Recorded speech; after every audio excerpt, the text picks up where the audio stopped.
أعلنت الانسحاب من ديوان أشرقت روحي للشاعر المعز رمرام. تمضي الأيام والأعوام وتأتي الأخريات، فالشوق المكبوت أظنه قد فتر، فالصبر قد طال وطال وأنا منتظر. لا جلد ولا حب قد تشفع فيه أو حتى صبر.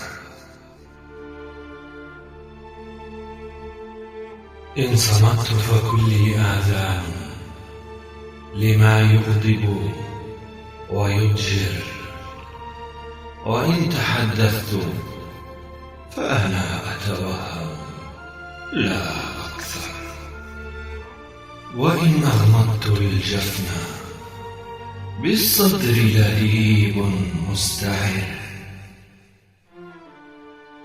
فتركت العشق غير آسف دون كدر.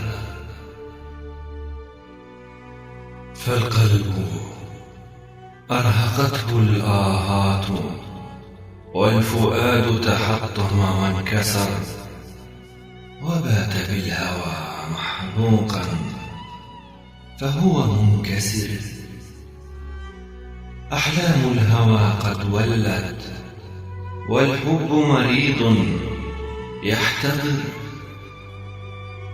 وشفت أنهار الهوى بنفسي بعد عناء وطول سهر. فأعلنت الانسحاب من حب قد مات واندثر.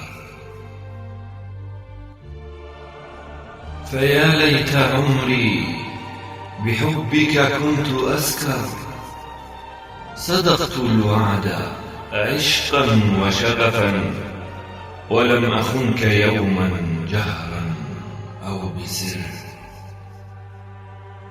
ولكنك بعتني بخسا رخيصا لأجله.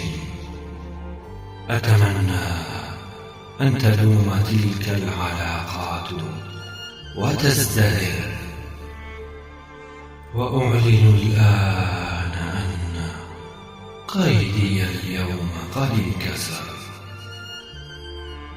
أعلنت الانسحاب بقلم الشاعر المعز رمرام، إلقاء الكاتب وجيه الأطرش.